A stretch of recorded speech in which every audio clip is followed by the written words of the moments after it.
distinguished guests, brothers and sisters, ladies and gentlemen.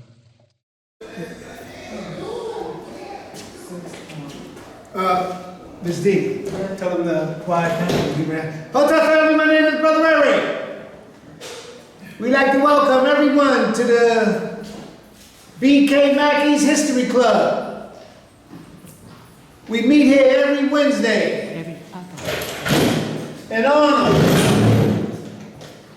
of El-Haj Malik Al-Shabazz, Amos Wilson, William Mackey, Brother Gil Noble, the late great attorney Alton Maddox, Louis Ray Rivera, Brother Hassar, Jamil Alameen, H. Rap Brown, Minister Khaled, Dr. Ben, Dr. Clark, Ivan Van Sertima, Professor George Simmons, Runoko Rashidi,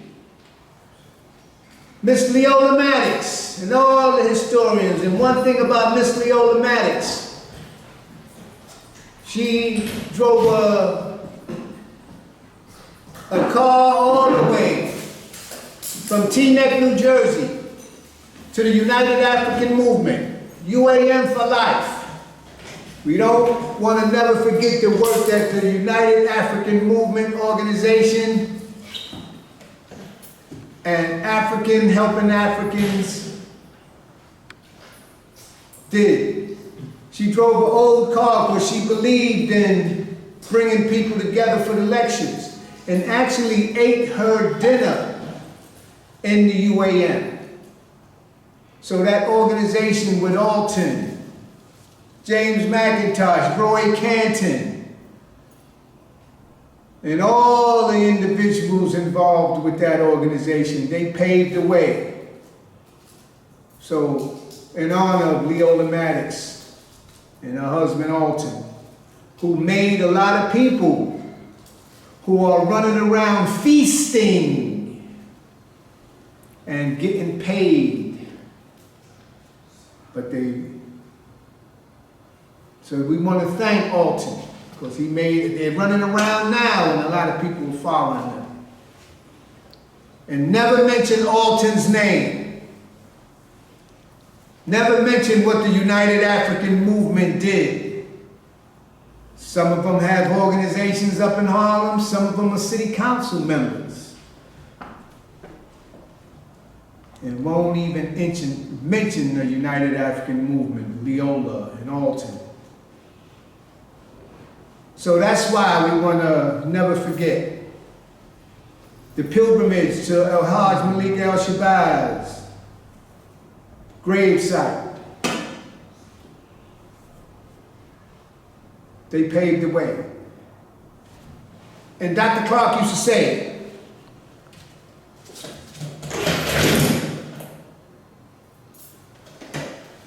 El-Haj Malik Al-Shabazz, Malcolm X turned down $500,000 to flip like a pancake. The average person would have took that money, but he didn't. Dr. Clark used to speak about that. They offered him so much money, and he didn't. That's how serious he was. So in honor of these great historians, so we're going to move the camera over to the Amos collection in honor of Amos Wilson, Brother Sababu,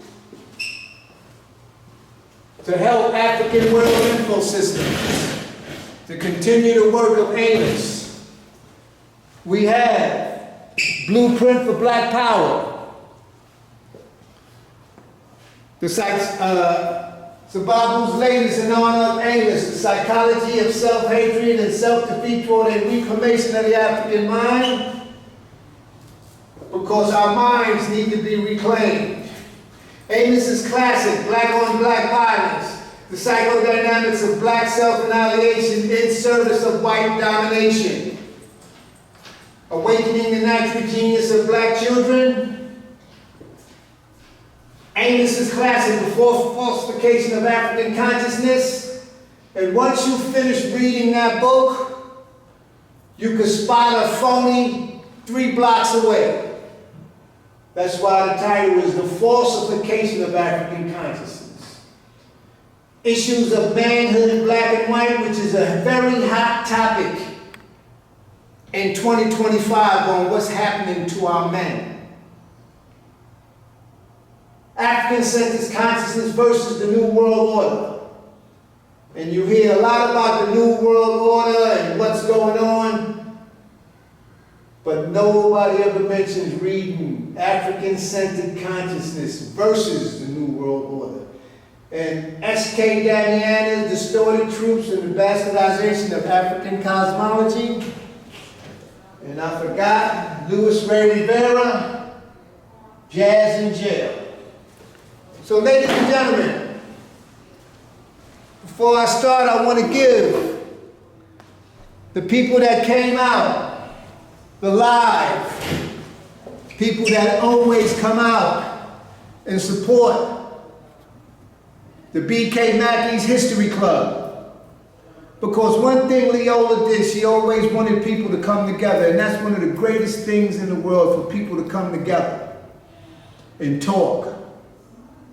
But in this new age of Zoom, we do it both. We allow you to come on the Zoom, and then we allow you to come to the actual group and talk and conversate and meet face to face.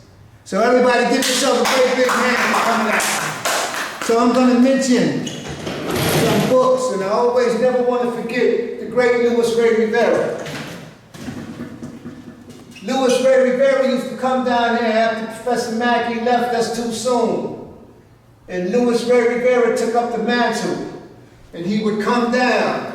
And me, Calvin, Brother Colvin, late great Brother Hassar. And we would be down here, and Louis Ray would come down here, and he would talk for hours, one of the baddest. And he'd come out of Bed-Stuy Monster Project, knew my family, knew my older brothers and sisters. I didn't even know that. And he would come down here and speak. And he lived a couple of blocks down, Jefferson Avenue. And we would walk him home, and we only about 4 blocks away from Jefferson. And we would walk Louis Ray home, me, Hassar, Brother Colvin, and people of the Mackey's group, and he would talk for another hour and a half, standing on the corner, still ripping it, and those conversations were excellent. So this book is in honor of him, Jazz in Jail. Now we have some other books. Dr. Ben, Dr. Clark, Mackey, everybody. They always had books. If you ever went to the historian's house, they had books. And they would always say, when you want to read about somebody, you always read the books. And Professor Mackey would say, if you can read a 500-page book or a 100-page book, and you can remember one part of that book verbatim, one part, then that book was worth reading. So everybody's talking about Elon Musk and all these individuals and what's happening and all this crazy crap, but nobody wants to read the books on individuals, good, bad, or indifferent. And that's one of the reasons why a lot of the book businesses is not operating today. Independent bookstores, mega bookstores going out, and then they try to ban books, but Jeff Bezos and Amazon ain't banning no books because too many people buy books. And you could buy books off Amazon for $1. So, Elon Musk, another book we have is The Manufacturing of a President. The CIA, Wayne Mansfield, the CIA insertion of Barack Hussein Obama into the White House.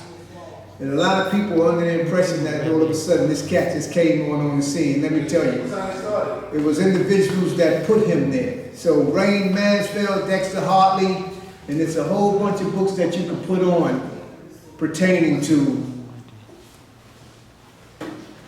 the manufacturing of a president. And no matter who it is. In honor, I found this book, and everybody's talking about reparations, which is a new phenomenon You know, you have a lot of organizations funded by Soros and them that's starting the reparations thing, but they got some grassroots people that's into reparations. So it's a global thing. African slavery in Latin America and the Caribbean. Slavery was global. The European slave trade, not the transatlantic slave trade. The Arab slave trade. Global. It's a global thing. Just a book I found. In honor of the African Echo Study Group with Brother Trust Graham and the cats out in Newark. Nzinga of Angola. This African warrior of Angola was a bad sister. And if a lot of the sisters would read about her and see how fierce she was and how dangerous she was, the brothers wouldn't be running over the women like they do today. Of course, you be tough. But they don't want to read about Queen Nzinga and how the brothers, when she was negotiating with Portugal, they wouldn't even let her sit down. And the brothers formed a seat for her to sit down when she was a tough negotiator. Another book by Brother Trust and the African Echoes family out in Newark.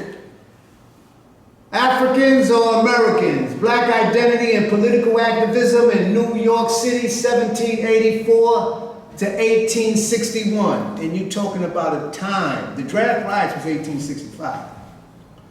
1863 rather. But the draft riots were there. It was hanging us from the lampposts in New York, the Irish. In the Black Children's Orphanage, where the great library is on Fifth Avenue. They hung us from the poles. So in this time in history, then you wonder the dues that we paid in this country. So when you see this nonsense that's going on now, ain't paying no dues, baby. So thanks to Trust and the African Echoes family, because this was some tough times, 1784. Another phenomenon, reparations. They never talk about how Cecil Rhodes chopped the hands off the Africans because they didn't come up with the rubber, and how Livingston went over there and opened the door, and Rhodesia and all them places, and tore our behinds up for them natural resources. The Firestone Corporation. All these tires, you can make all the cars you want, but they basically said, ain't no car gonna roll without the rubber. And if you didn't come up with the rubber, they chop your heads off, they chop your arms off. Without sanctuary, the postcards, the killings, the hangings, the barbecues. Brother hanging in Littlefield, Kentucky. Here's another brother in Sierra, Illinois. They burnt his head. Big Pose, the hangings. What happened in the South, in Brazil.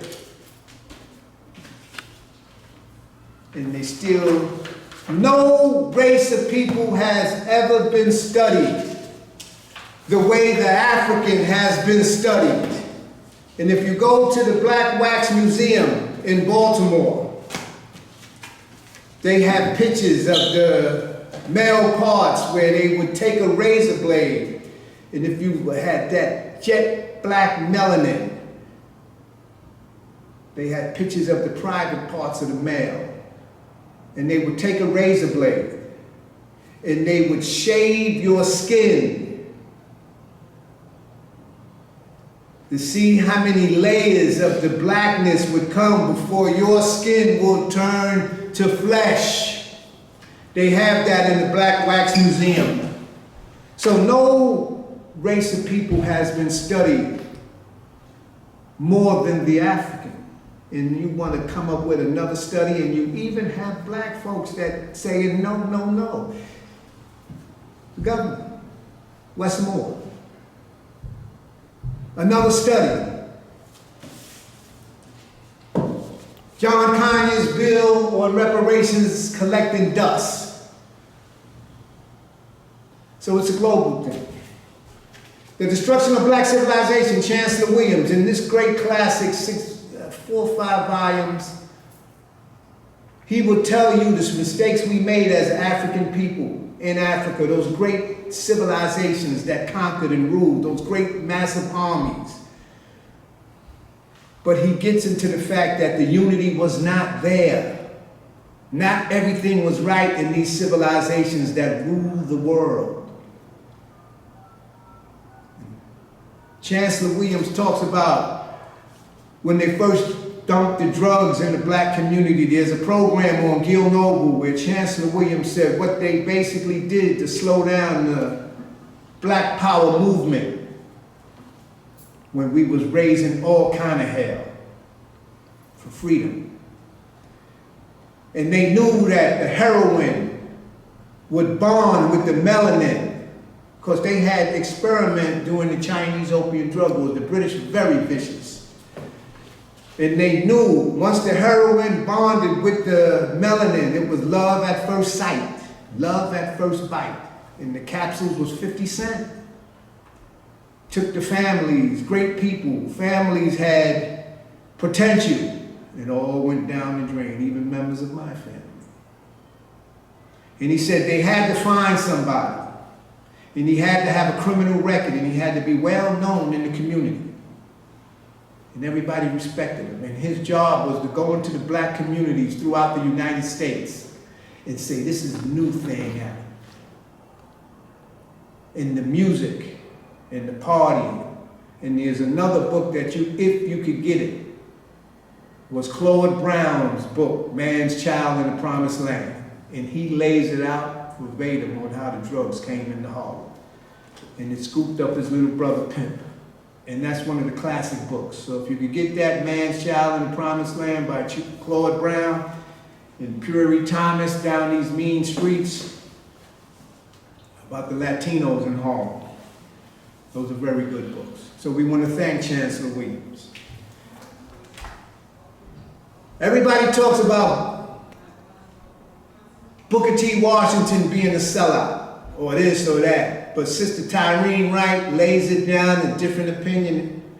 And she comes to the Mackey, so she has a book. We have this book right here on Booker T. And Dr. Clark used to say, you can say what you want to say about Booker T, but every time he opened his mouth, he got a garbage can full of money for Tuskegee. A garbage can full of money for Tuskegee. We want to thank Sister Tyreen Wright. Dr. Issa, blacklisted, the price for speaking the truth. He was on Sister Filet's program, and he wrote this book in honor of Dr. Ben, black man of the Nile and his family. Wasn't too many computers, and Dr. Ben tells how the pyramids was built, the different upper and lower cataracts, and those great pyramids, and the Africans that built those pyramids with some bad Imhotep. And Dr. Ben goes into how they built them. So how the hell can you build these great civilizations and great pyramids and great dynasties and rule the world, and you got to pay a Chinese to build a statue? So I'm wrong. Those dynasties that built those pyramids are still standing, and they still haven't found out how they did it. So how are we in the greatest continent in the world with the world resources that's been feeding the world for years and years have to pay somebody to build something? Everywhere you go, you see a weed spot. See, this is what they gave us, weed. Under the Democratic Party. They got more weed spots than liquor stores.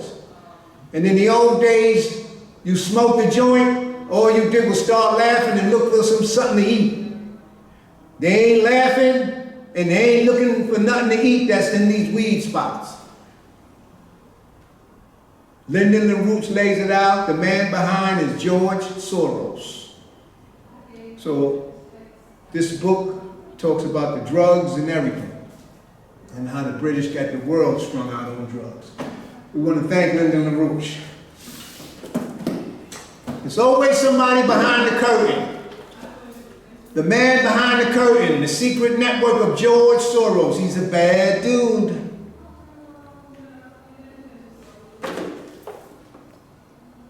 The truth behind one of the world's greatest investors, George Soros. The lifetimes and trading secrets of the world's greatest investor. The shadow party, how George Soros, Hillary Clinton, and 60s radicals took control of the Democratic Party, and you see the results of what's going on today. So books are always available. Io Kamati, The Irritated Genie, War on the Horizon, his blockbuster, Jews Are the Problem, and Jews Are the Problem 2, The Psychology of the Jew.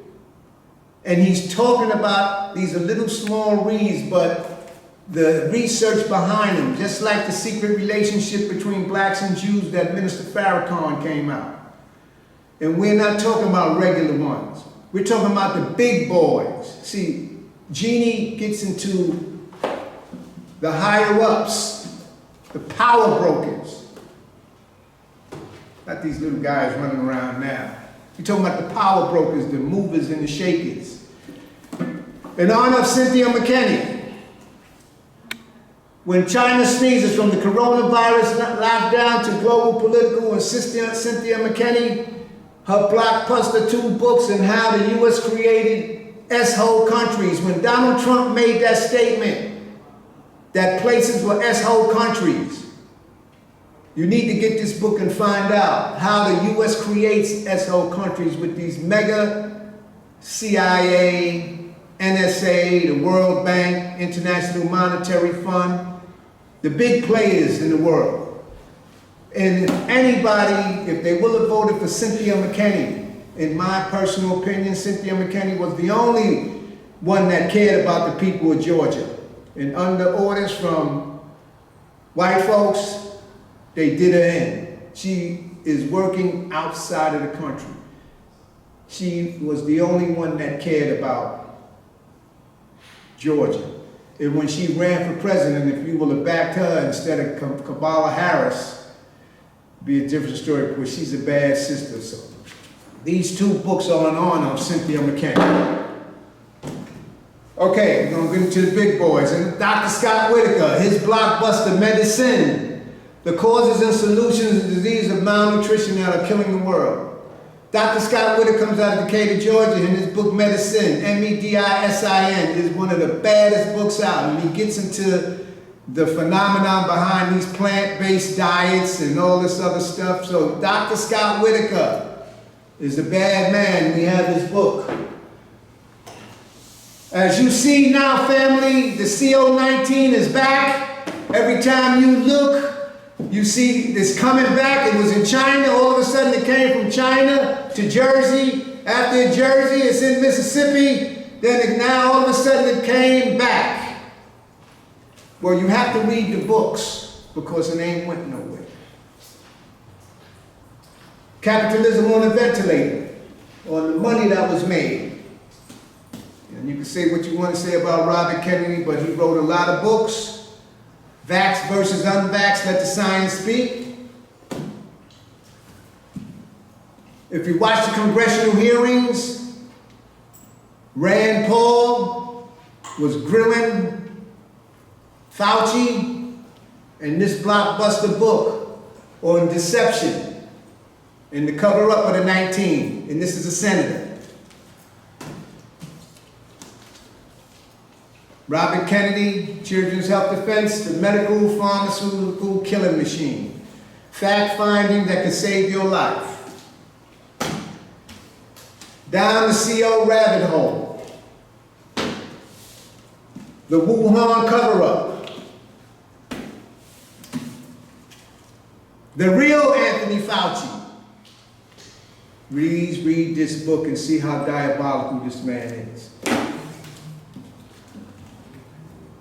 Naomi Wolf and the Pfizer papers.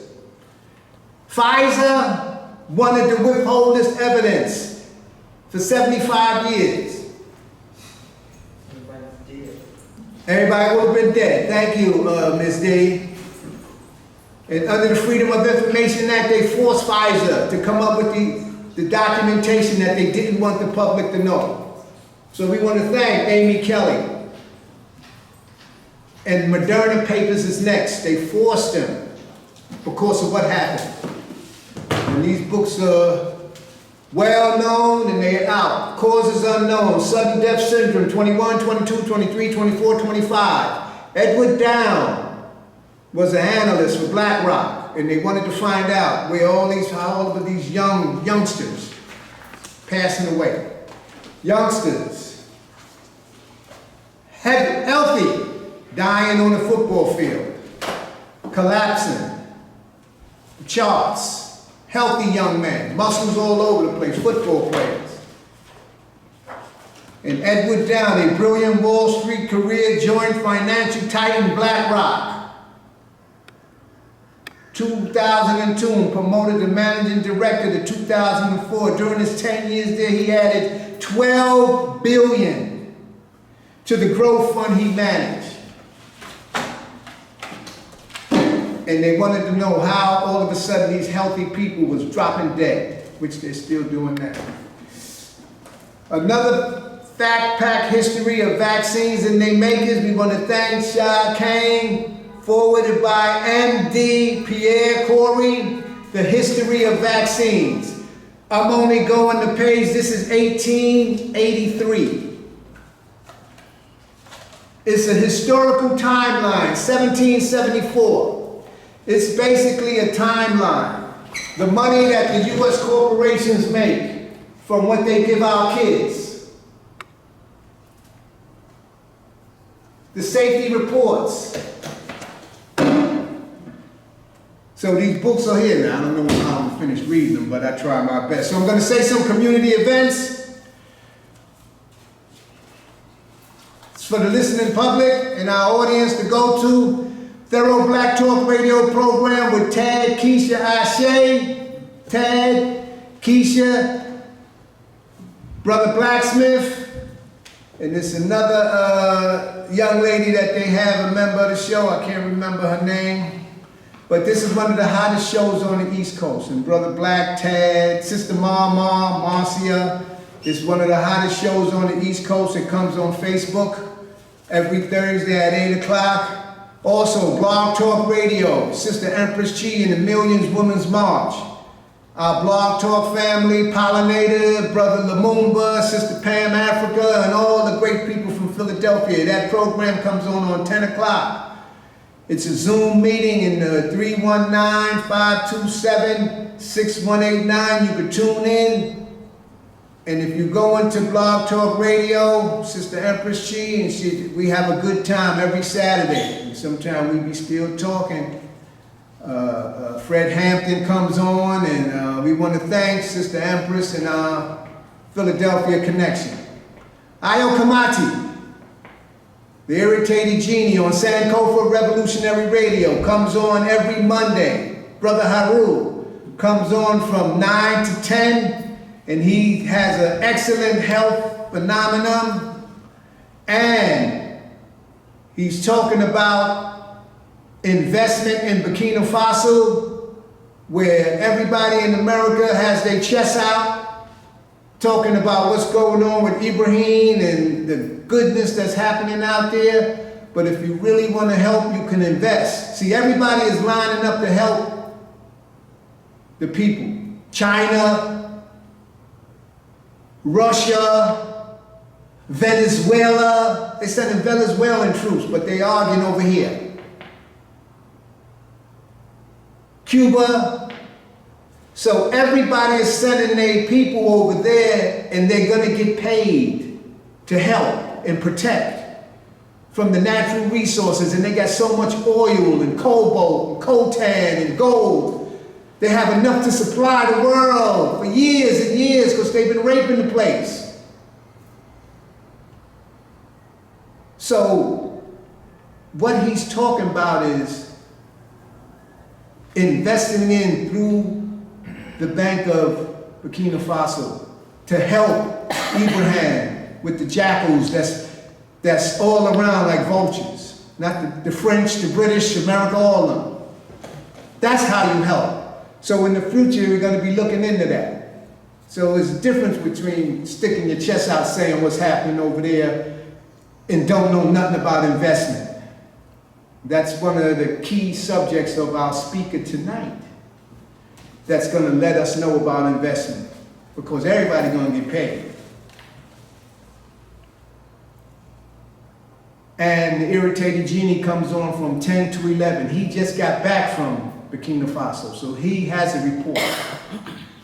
Also, our Baltimore connection, Powerhouse, Darren Muhammad, State of the City, Saturday, 12 o'clock, on Instagram and Facebook, State of the City, Baltimore. Brother Darren, bad brother. And he also comes on Wednesday or Thursday. You know, but he comes on Wednesday. If he come on Thursday. But we want to thank Brother Darren Muhammad, but the Saturday program is the blockbuster.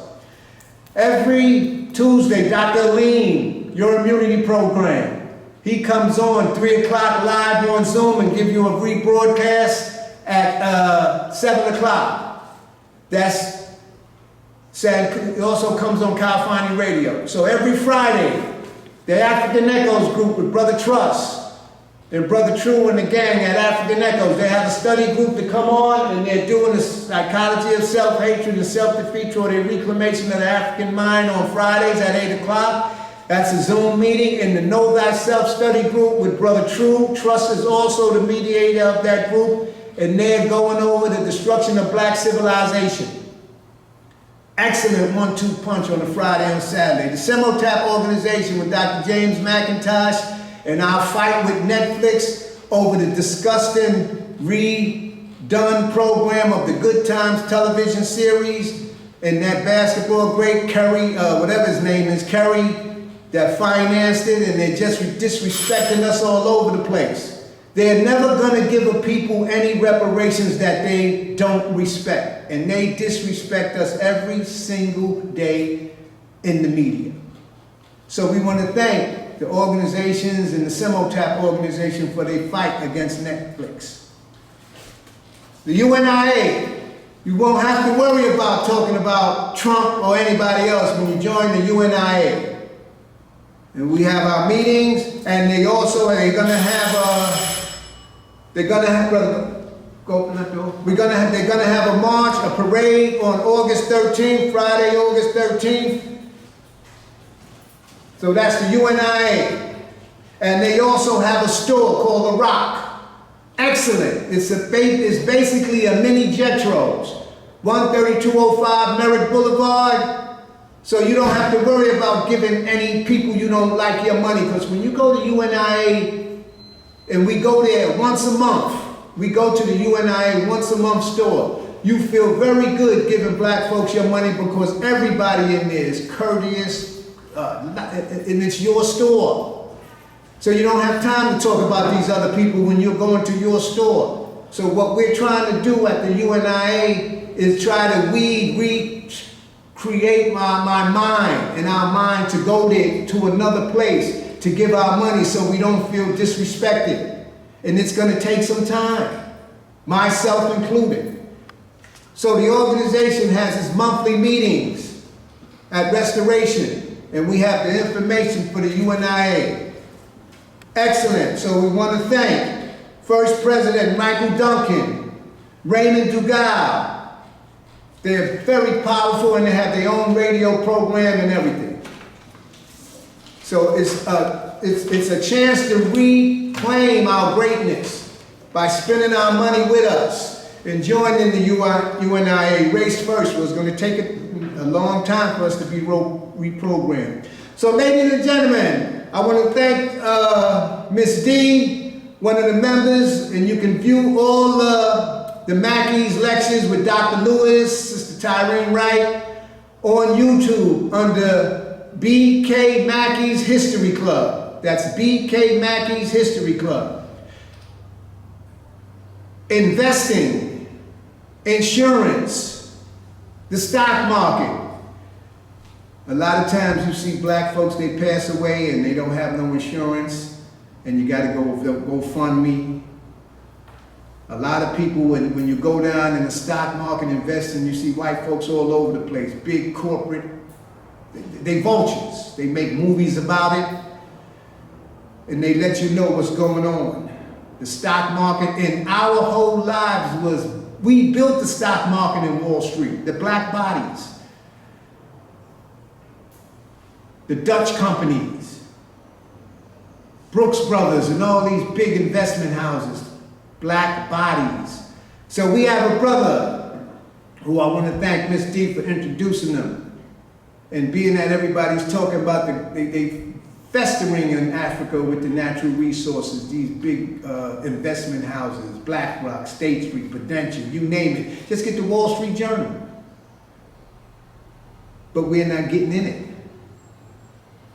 So we have a person here that's going to explain the fundamentals of investing and the things that he does to help you build a nest egg and have something. Ladies and gentlemen, give a great big hand to our brother Hank Dennis Hank.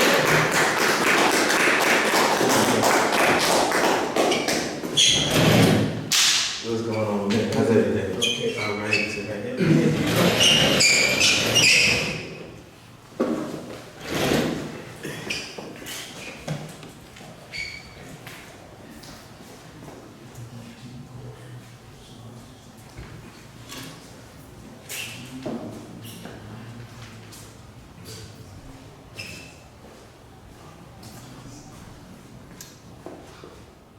How you doing, Brother Ray? How's everything? Hi, everybody. How's everything?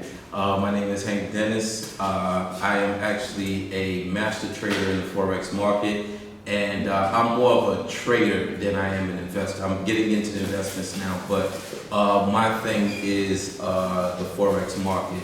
I've been a master trader for about close to 7-8 years now. I've been working with finances about 10 years. I got into financing after I left the healthcare field. I was a supervisor. I supervised 11 hospitals in the New York City area, and one in Nyack and then one in Albany. So I kind of got the understanding of financing through, I would say, through some of the patients that was there, some of the people that I spoke to that was actually going through a lot of stuff with billing and stuff like that. So I started to see a need for people to have some extra streams of rent income. We have our income from our employment, but that's about it. We might have our 401k, 403b, but there is no other kind of streams of income that's coming in. And so when I left the healthcare field, I actually wanted to start to get back into trading. And the first thing I did was, started to get into trading, started to do strategies and stuff like that. And then all of a sudden I really started to get into it. I became a master trader in about 2019. I worked with some fabulous people in the market, in Forex. Dr. Manoa McClendon, Janice Manaya, DC Eastman, Crypto Corey, Simon Pullen. So I worked with some great people learning the Forex market. There's a lot of people that may know the Forex market and may not know, but I'm gonna give it a little bit of background. The Forex market has been around for just about 550 years. So the Forex market has never taken a crash. You had the crashes in Dow. You had some small crashes with the S&P and the NASDAQ, but the Forex market never crashed. So that's a good thing about the Forex market. Also, too, you have about 263 currencies that you can trade, also the indices and the indices and gold, silver, platinum, and then you can also trade the commodities, which is oil. So you have a vast number of variety of trades that you can do in the forex market. So I love the forex market because even though it's volatile, but it's also lucrative. So if you learn the strategies, if you learn the patterns of the candlesticks, if you learn the moving averages, then forex can become your best friend. But if you go in there thinking that oh yeah, I could just learn this and this it won't be a problem, you will blow your account. You will blow your account faster than like you can say Quicksilver. You will really lose a lot of money. And what happens is a lot of people think that they can come in and trade the forex market without any kind of previous experience or knowledge, and 9 times out of 10 they blow their accounts because there is nobody there that's teaching them. So what I have done, I started last year, was I actually started to teach the forex market to people that wanted to learn how to trade the forex market.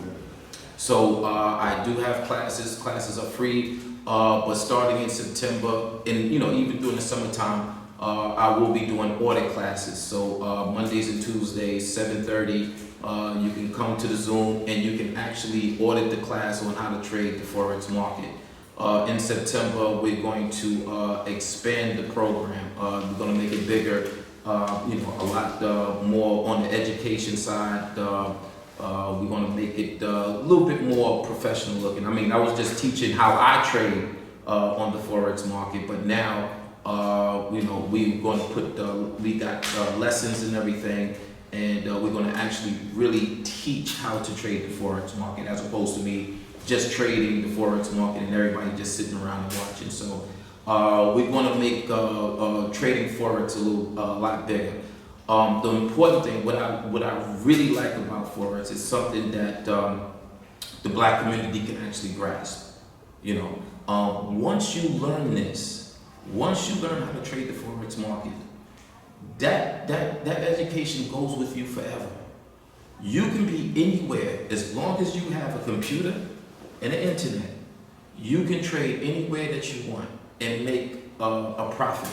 Depending on how much you want to make, but the profit is limitless. You can make a really lot of money in the forex market, but the training and education is the most important. And I always tell people that give it about 6 months to a year, and then you really start picking up on how to trade the forex market, and you can start using that as a stream of income.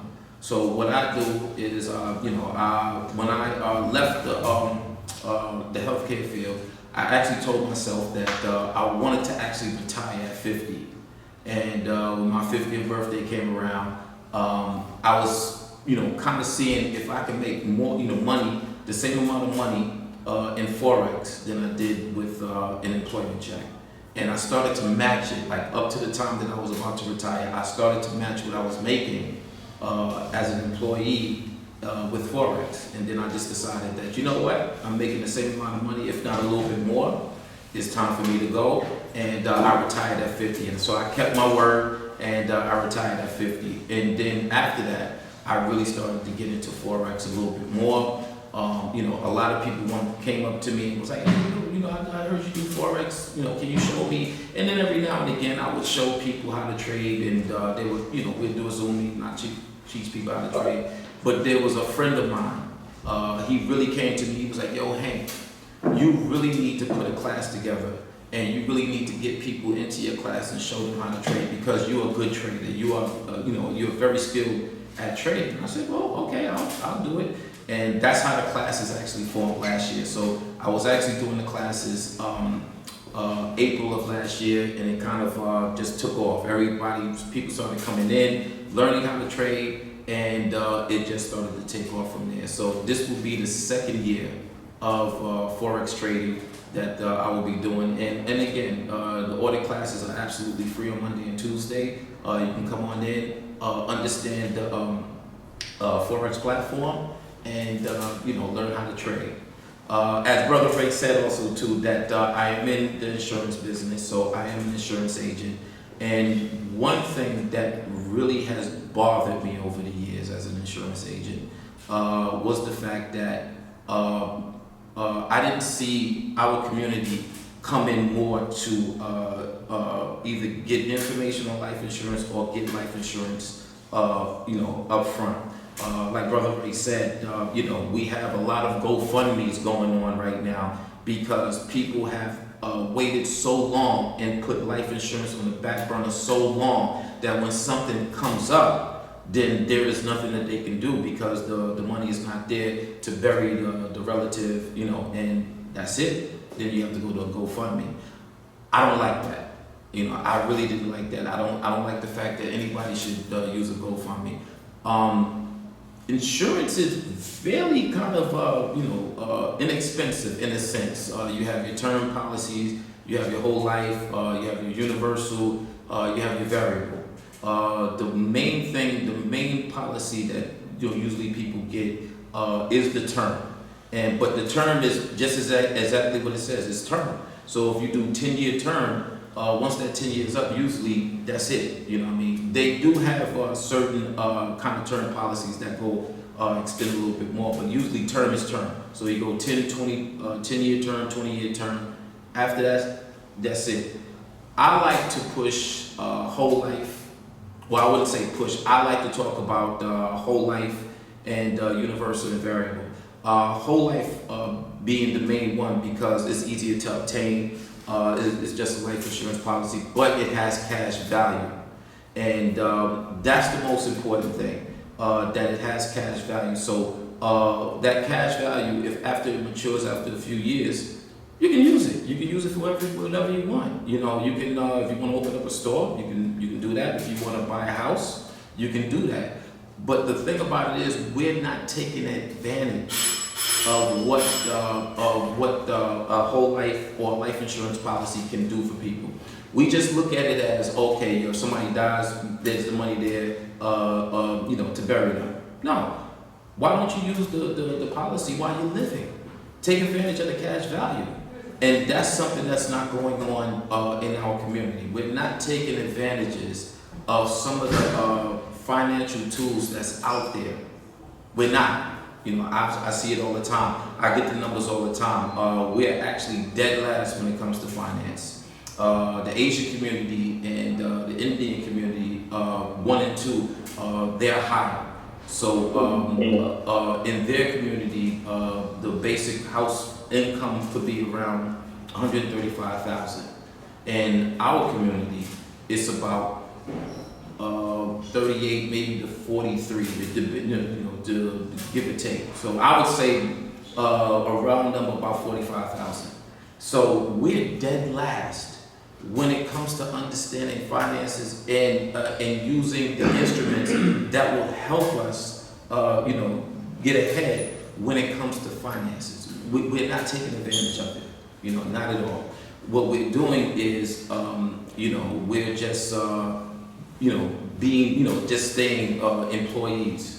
We're not actually employers. We're not using certain tools to make ourselves employers. And what we need to do more is make ourselves employers as opposed to more or less employees. So I talk to a lot of people about getting life insurance, making sure that you have it not only for yourself, but if you're married, yourself, your wife, and your kids.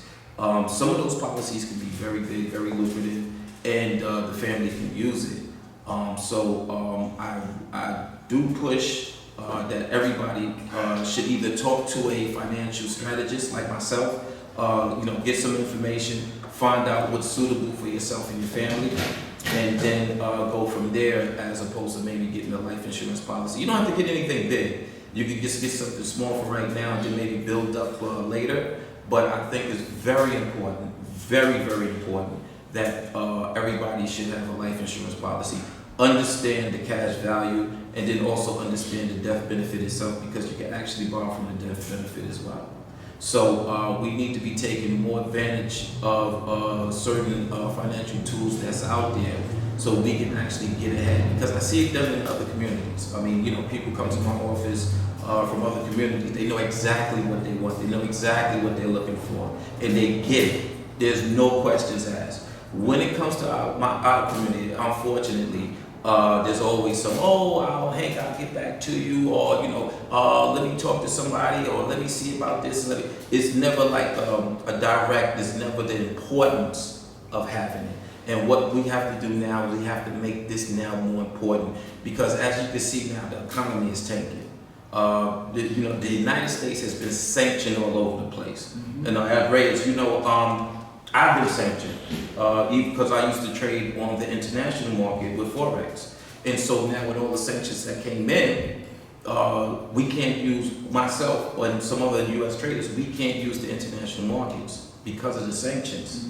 And then also the tariffs. So now some of us traders now, we have to actually go within the United States to actually make trades. I mean, there's some that may let you trade internationally, but I actually haven't seen them. So I could be wrong, but I haven't seen any of the international brokers in Forex that are now allowing traders from the United States to trade. So my platform has been TastyFX. I use TastyFX to trade, and I also use TastyFX to train people to trade.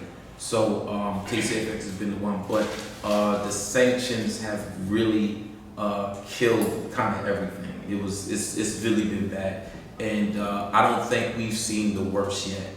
And I think right now is the best opportunity to take advantage of what's going on, especially in our community. If we can get a lot of people that understand investing, trading, we get them together and we have them, kind of teach the community will probably be better off, understanding trading, and then also become their own bank. The one thing I like about Forex is because I am my own bank. So when I put a trade in and I make a couple of dollars, that's me being my own bank. That's me creating my own interest. So now, in a sense, I have become my own bank. You know what I mean? And so now I can go into the market. I can trade gold, silver, oil, the indices, which is Dow, NASDAQ, S&P. I can trade them all. And on every platform, I can make a profit. And that's what you want to do. You want your money to make money. And when I put my trades in on Sunday, because usually I call what is called a Sunday setup, and I put my trades in on Sunday. Once my trades go in on Sunday, only thing I have to do is just watch the market for the rest of the week. Because once those trades start triggering, they're actually going positive, and then here comes the money. The money starts rolling in. And the only thing I have to do is, see when I want to take the money out, and make sure that the trade doesn't go negative on me. Usually a lot of my trades, they don't go negative, maybe one or two, but I usually kind of hedge out. But it's really important at this point in time right now to now become our own banks. You know what I mean? Individual banks. We need to understand streams of income. We need to understand that we need to not rely entirely on our employment, because the employment could be here today, it could be gone tomorrow. So what are you going to do if that happens? Because we see that the economy is not going to be favorable in the next couple of months and apparently in the next couple of years. So you just can't sit up here and say, well, I got a job. Well, okay, the job is here today, but what's going to happen tomorrow? What's going to happen the next day? What's going to happen the day after that? Have you prepared yourself? You know what I mean? So that's the thing about it. Finance is more or less about preparation. And what I do is I help people prepare for the future. So they come in, they talk to me, and I ask them basically, well, what do you want? What are you looking for? What do you want to do in the next 2 years? What do you want to do in the next 5 years? What do you want to do in the next 10 years? And we actually map out a plan to make sure that people are protected in whatever kind of years that they are looking to be protected in. So, we kind of, we start with life insurance, and then we start looking at other things that could be favorable to the client, annuities, certain safe investments. People don't want to, take too much risk. And then you got some people that want to take a higher risk to get more, to get more interest. So there's something that fits everybody, but you have to actually come in and actually talk to somebody and see what investment tools that fit that's right for you.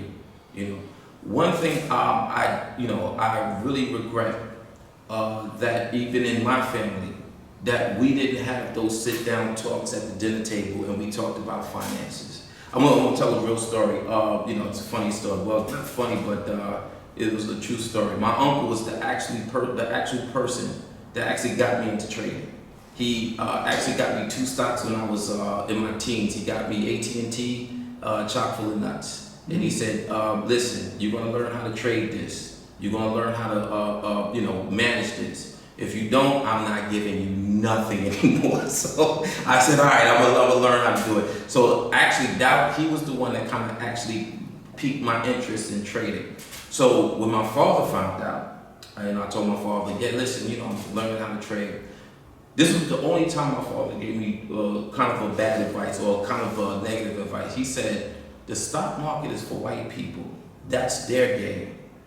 And so I told my father, I said, well, Dad, if that's their game, why are we not playing it? Because we're not winning on this game. I want to play that game where they get money.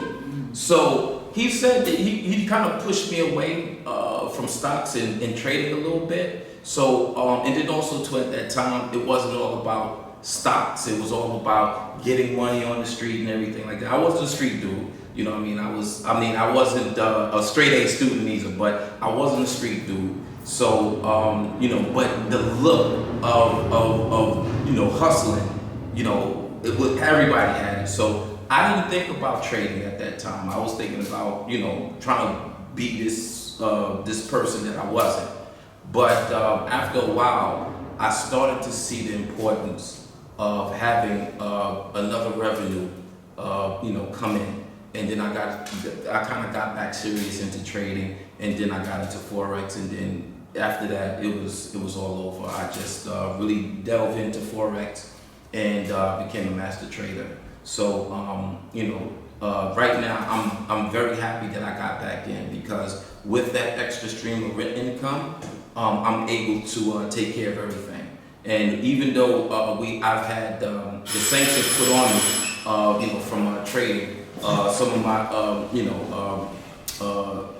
income was cut. I'm still able to go to the Forex market, put up a couple of trades, make a couple of dollars, and make sure that my bills are paid. So that's the most important thing. I'm not really a stock market trader, but I can trade the stocks. I actually read the candlesticks. I'm more of a support and resistance kind of trader, so I actually read the markets. So I can trade the stock market, I can trade options, and all that stuff. So I'm kind of a well-rounded person when it comes to trading. I'm actually starting now to get more into investments. And what I'm seeing now is the fact that investments should be more overseas. So the way I'm seeing that the United States is declining and all these sanctions that are put on the United States, I do believe that the best places to trade is, overseas, the international countries and stuff like that. I've been very heavy with the eVTOL programs, with the electric, airplanes and stuff like that. I do see a very big interest in places like maybe Saudi Arabia, countries that are very unpopulated, whereas they might need an eVTOL aircraft to get them from their house and then maybe to the airport. So I do see a need, and I do see that these companies are up and coming. Also, too, you have your AIs, stuff like that. But a lot of these AI being developed is actually being developed overseas, China, Japan. So a lot of these other countries are actually doing well with the AI as well. So I do believe that the bulk of investment will be done overseas and stuff like that, and we should start looking kind of invest overseas. I'm also looking into some mining companies that are on the penny stock.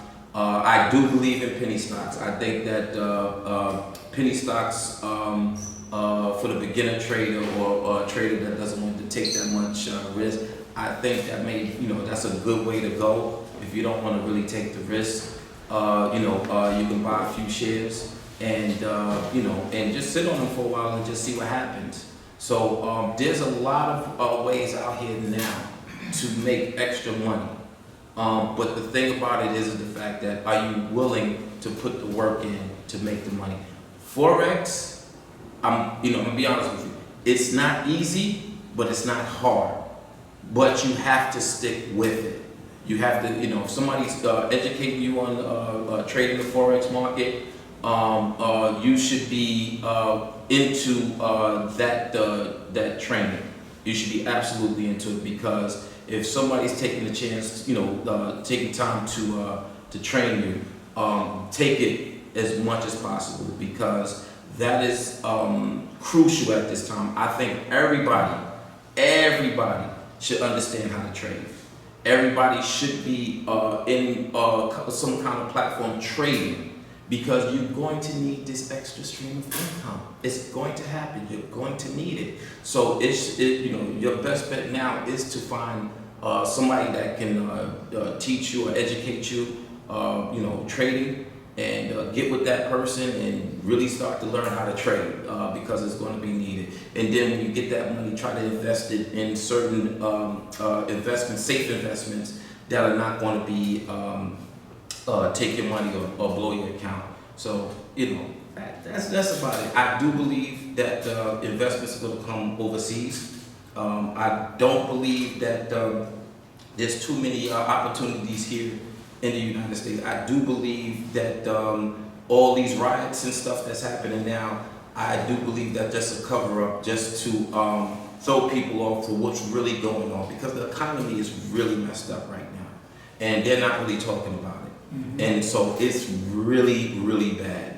And one thing I told some of my students is to watch the dollar index and watch how it fluctuates, and keep an eye on the dollar index and stuff like that, because going forward you want to know what that dollar is doing. And so there's certain things that in the market that you can look at just to see where the market is at. So even today, some of my students came on this morning. We trade gold. We trade gold in the Forex market. Some of my students, they did very well. they did extremely well. I didn't.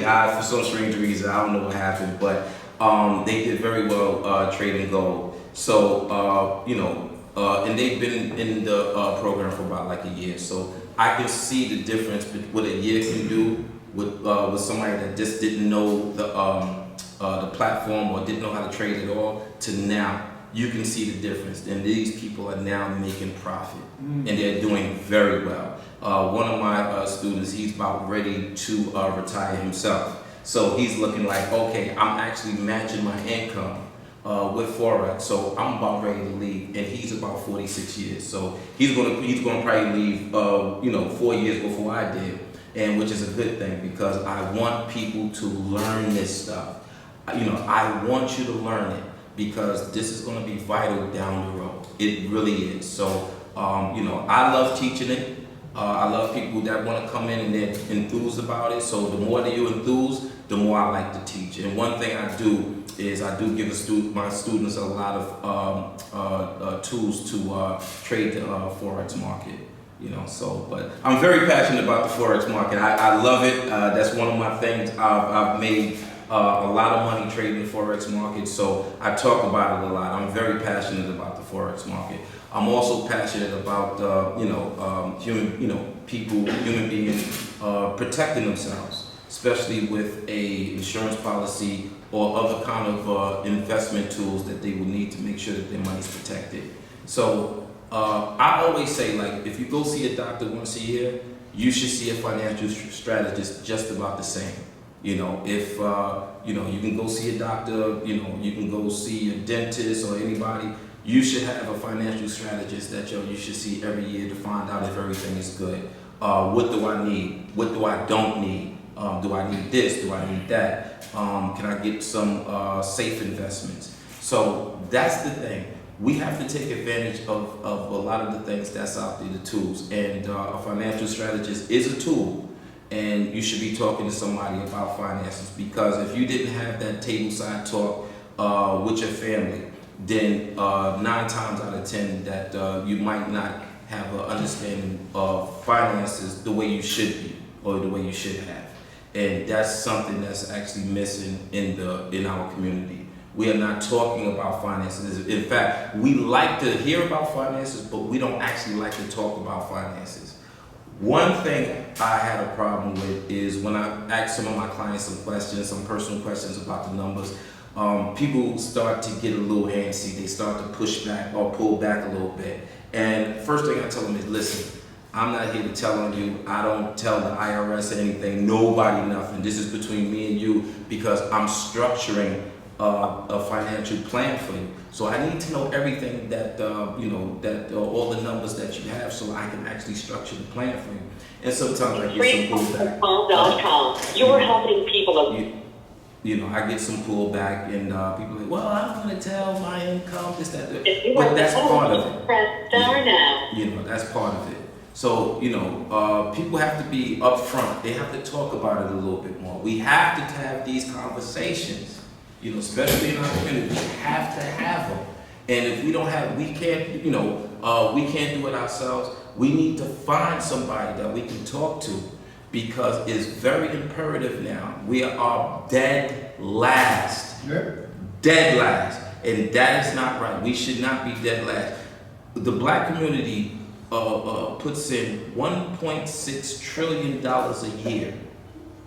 $1.6 trillion a year in this economy, and we're not getting nothing out of it. Somebody's doing something wrong. Somebody's doing something wrong. And one thing it is, we're not talking. We're not talking. You know what I mean? We're not having this conversation. We're not having this conversation with our kids. We're not having this conversation with our grandkids. We're not having this conversations with our nieces and nephews. So they're losing a lot of information because we're not talking about it, because sometimes we are too scared to talk about it. And this is something that we shouldn't be scared about. We should actually be wanting to have these conversations. Hey, look, nephew, you just started this job. How's everything? Do what you're gonna do with the next 5 years? When you make the X amount of money, what you got going on? We don't sit down and talk like that. The first thing we do is when we get a couple of dollars, I'm going to get that car. I'm going to get that car, because in our minds sometimes we've been programmed, because in certain things, certain materials attract certain people. And so we went with the attraction of, okay, if I get this car, I can get this girl. But we don't think about, if I, when I make money, maybe I should invest it. Maybe I should put it in a company that's doing good. Maybe not Google, their stocks is too high, but there is something that I can get maybe $1 a share, maybe 15 cents a share. There's plenty of companies that's on the penny stock, but nobody's talking about them. We're not having a conversation, so nobody knows what to invest in. That's the problem, ladies and gentlemen. That's the problem. You know what I mean? So we need somebody that come in and be like, okay, listen, we can probably do this investment. This money looks good. Look into this. It might be some money here. It might be some good investment. This company looks like it's about to blow up. This company looking good. So we gotta have these conversations. We gotta start having these conversations in 2025. If we don't have it now, we're never gonna have them. Never. And so our kids are going to wind up not understanding investing. They're not going to understand where to put their money in. We're going to still keep making the bad mistakes. The generational, what they say, the generational curses. We still going to keep those curses in check, because there's nobody coming in and say, wait, hold on. You got 20,000.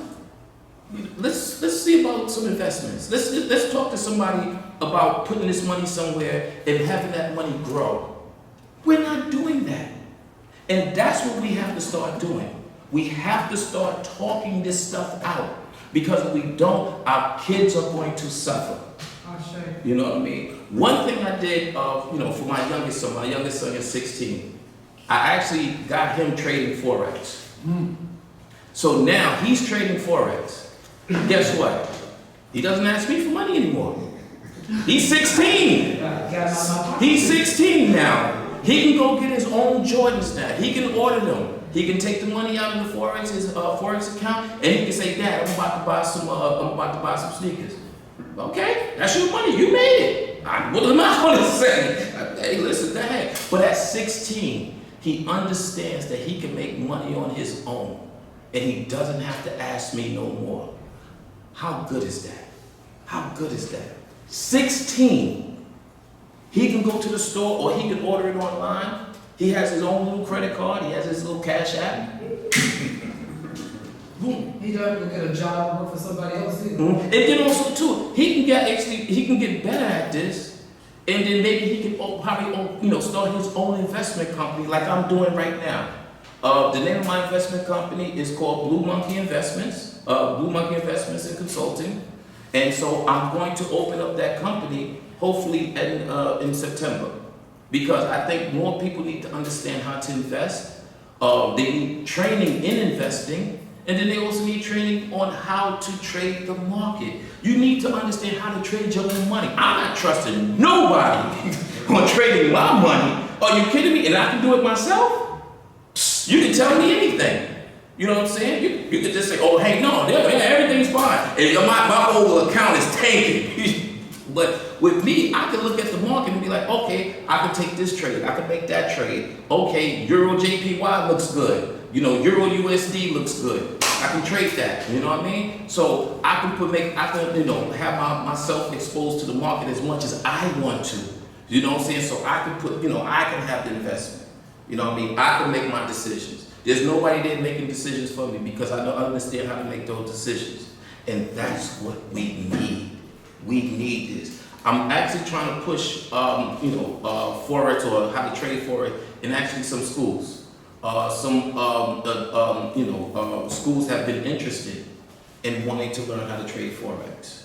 And I think that's a good idea because we do need to understand trading. We do need to have the education on how to trade. So I think that's very important.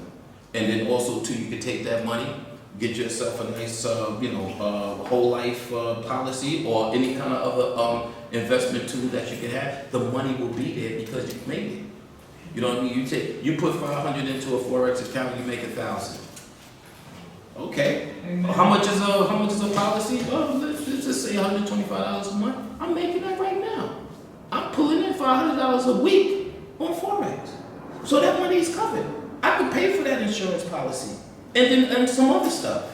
Maybe a bill might come. And then the most important thing, medical bills are killing people. You know what I mean? You go into the hospital now, it might cost you about $100,000. How you gonna pay for it? Or more. Or more, yeah. How you gonna pay for it? At least you have an instrument that could give you another stream of income to make sure you could pay it off a little bit. And that's what I'm saying. I think everybody should have at least 5 streams of income. At least 5. 5 in this day and age. Because if one goes down, at least you'll have 4. And then if you want to include your your employment income, we can say that too. So you have your employment income and then maybe 4 or 5 other streams of income. That should be good enough. Should be. It should be. But we would hope so. But at least that gives you some kind of protection. This is a personal example that just happened to me in April and May. With the sanctions, I couldn't trade on the international market. So I had a lot of clients that I was actually trading for on the international market. Woke up one day, those clients were gone because I couldn't trade in the international markets no more. So, my income is based on commission. So I had about 27 clients, 27 left.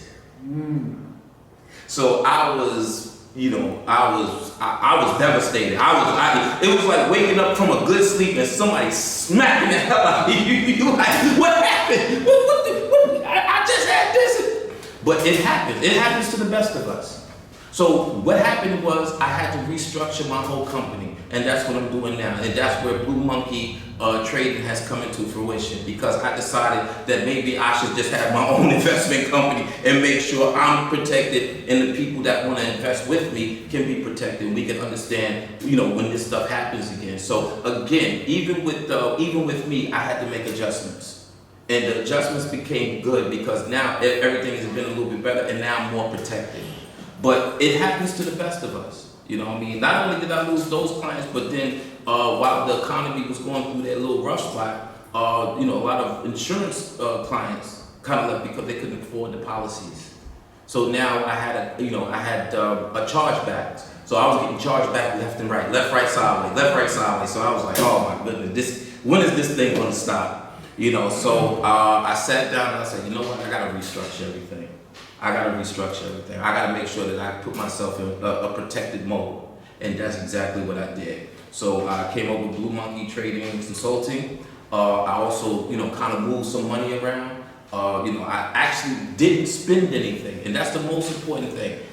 People don't understand that when you're going through a financial crisis, you don't spend. You don't spend like you did before. One thing that I did that was very important was the fact that I had an account.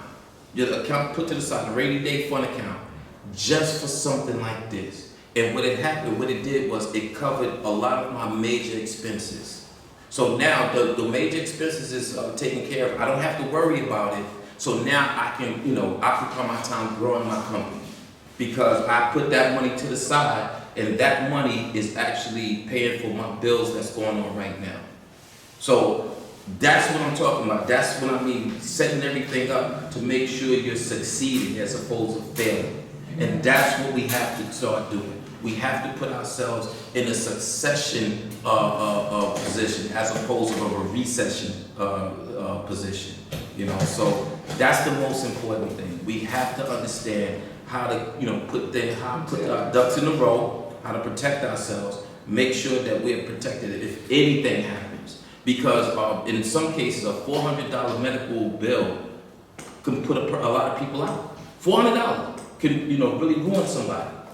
And so, and we have to start protecting ourselves. We have to start looking into our options and choices. We have plenty of them, but we have to start looking at all of them.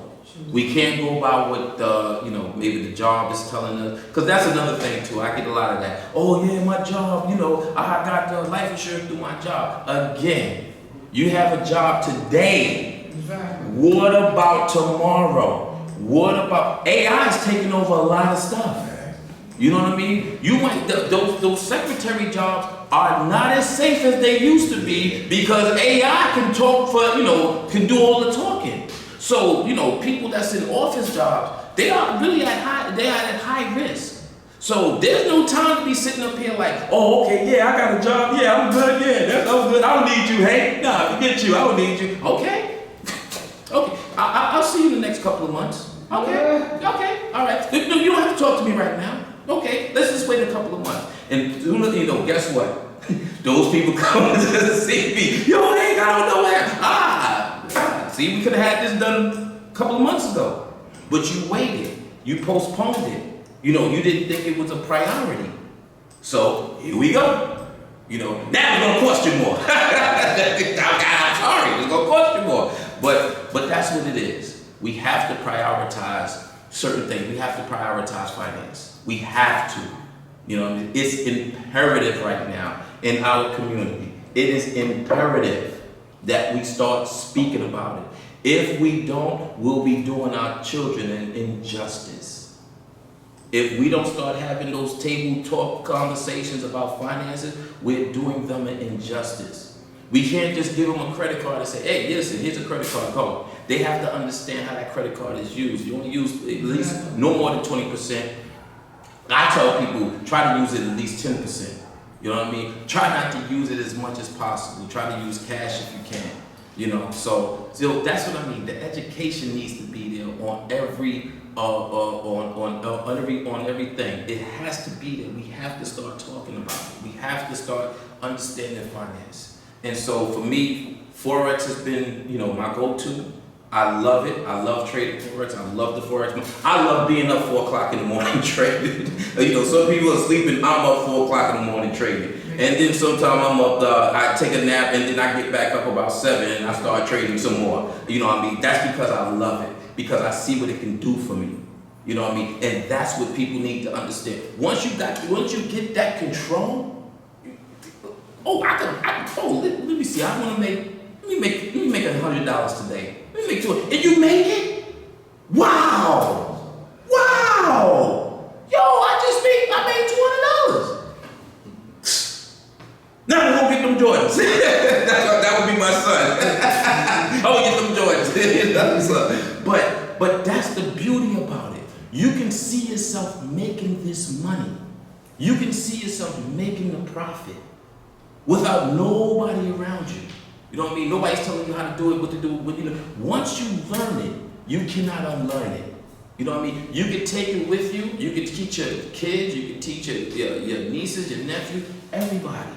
Everybody can learn this stuff, but it takes time and it takes reprogramming because we have to reprogram the psyche to implement this in. And it took me a while. Like I said, I'm not gonna lie, it took me a while, but I had to put it into my system. I had to remove some other programs out and put this program in. And once I did that, the sky was the limit. The sky was the limit. You know, once I started learning the patterns and stuff like that, I could put in a trade right. Well, you was on Brother Craig. Am I lying? I've been on it. Am I lying? I learned a little bit. Yeah. So I mean, he didn't know nothing. Yeah. So he's seen me make a couple of profits, less than 5 minutes. Less than 5 minutes. My gold trading, I can do it in about 3 minutes. I can make a profit in less than 3 minutes. That's what I'm saying. That's the beauty about it. I don't have to go to no job. You know what I mean? I don't have to put in 8 hours. Oh, let me just get up in the morning, 8 o'clock. Okay, let me see what gold is doing. Oh, gold is selling? Okay, I'm going to sell some gold. There it is. You know what I'm saying? I'm not risking my life. I'm not out in the elements. I'm not, working for somebody else, for them to make, to be rich. I'm going to make myself rich. I'm going to get on this computer and I'm going to learn how to trade Forex and I'm going to make my own money. That's what I did. And I've been doing it for the past 7 years. Master trader. You know what I mean? Don't take too many losses, but I do, but the losses are minimal.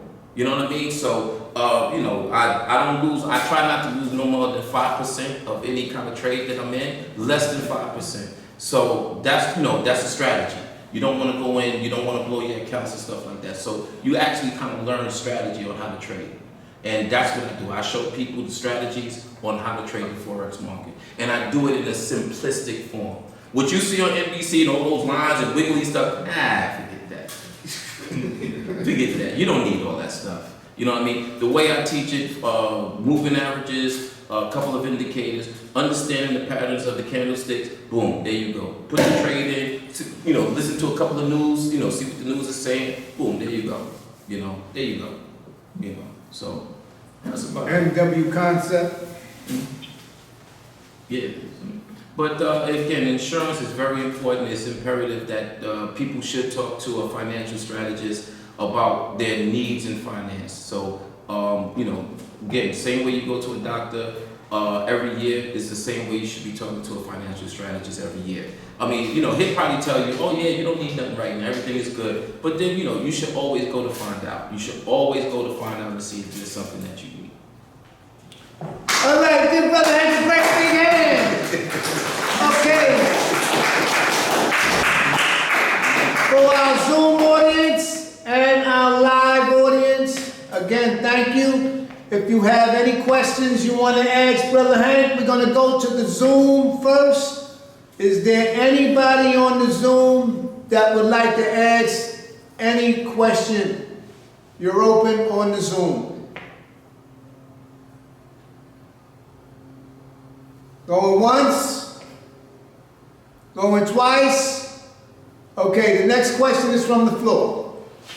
I know you were saying it's like challenging to trade internationally as there's sanctions going on. Yeah. What if you had a international private trust? Could you Um, use that trade through the trust in that case? An international trust, you can, as long as it's in another country, you know, your name, everything, yeah, they would allow that. But if you are from U.S. and trying to trade on, they'd be like, oh, nah, you know, you already know, you've been sanctioned, you got stay your butt, United States. But if you do have a trust somewhere, like in another country or something, that will be allowed. Okay. That could be allowed, yeah. Mhm. Yes. So, I hear you talking about Forex. Mm-hmm. Not familiar, but I know a little bit. Mm-hmm. Because that's like trading, that's foreign exchange. Yes. So, I'm listening, and it's a good thing, Mm-hmm. but I'm like, between investing in stocks, which you could do very well if you get the right one, Mm-hmm. and Forex, I'm like, which one would you say is the more lucrative one? Forex. Hands down. Hands down. Mm-hmm. Okay. So, I'll put it like this: with the stock market, the stock market trades 6.8 billion. Forex market per day 7.6 trillion. So there's more, you know, it's more lucrative with Forex than it is with the stock market. Mm-hmm. so I wasn't clear on the sanctions, so maybe you can kind of like rewind on that. Yeah. Okay, so what happens is, what I used to trade on an international platform like Crypto Rocket, KOT Forex, Henker Trade. Those were international brokers. I've traded with them for years. So what happened was the sanctions started to come in to whereas they started to cut down on U.S.-based traders trading on the international markets. So basically, we got pushed into just using the U.S. Markets, which is TCFX, Plus 500, Forex.com. So those are more or less the three main ones that's in the U.S. But I was used to trading, a couple of my clients, I was trading about 100,000 on their accounts, up to about 500,000. So it was a lot easier, it was a lot more wider with the international markets. Now, we have limitations with the U.S. based brokers. Lot of limitations. So it is not as wide as the international markets. I enjoy working on the international markets because it was just a lot more wide open. But now trading like on the U.S. based markets, it's not the same. It's not the same. I'd rather go to the U.S. based market. But the sanctions came when Trump sanctioned a lot of other countries. And so they're saying, oh, you're going to sanction us? We're going to sanction you. We're not going to let your traders trade on our markets. Plain and simple. And that's what happened. And so the trade, those sanctions go back and forth. So even though the United States talk about how did we sanction other countries, the United States never talk about the countries that sanctioned us. So there's a lot of countries that have sanctioned the United States. And that's what's actually causing the decrease in our economy, because we're not getting certain things from those countries anymore. And so a lot of our economy is tightening up. Again, that's not being talked about in mainstream news. It's not being talked about. They're not going to tell you this stuff. Yeah, but if you're a consumer like I am, Mm-hmm. you see the price of coffee, I'm Mhm. a coffee drinker. Oh, me too. And I'm like arguing with the guy in the supermarket. Mhm. I'm like, wait a minute. I came in here last week and this coffee was $11.99, which is a lot, Mhm. right? But then when I went in here yesterday, I said, now you want to tell me why it's $15.99? Mhm. I just was in here the other day, so I see, and so what he explained to me, not that I think he knows the reason, but this is what he said. They're just not delivering the coffee, Mm-hmm. you know? Yeah. So I do invest a lot. Mm-hmm. But a bell went off in my head at that moment. I was like, I think you need to go and put some money in coffee because I like coffee. Mhm. You know, so you want to invest in what you like a lot, you know. in which I like coffee. Mm-hmm. But it was, you see the difference because of this nonsense that's going on, Mhm. you know, and then it's affecting us in the supermarket. Yes. You know, cause like how do you go from $11.99 1 week, Mhm. and cause I'm a coffee drinker, it only lasts me about a week. Mhm. So in there, I was like, what the holy moly is going on here? I just bought this. Okay, I'll be back tomorrow, I get 10% off, cause I'm a senior, I Mhm. get 10% off, I'll wait until tomorrow. Mhm. to buy that. Yeah, that's the smart thing you do. Yeah. Yeah, but a lot of the media is saying that there's no truckers. That's a lie.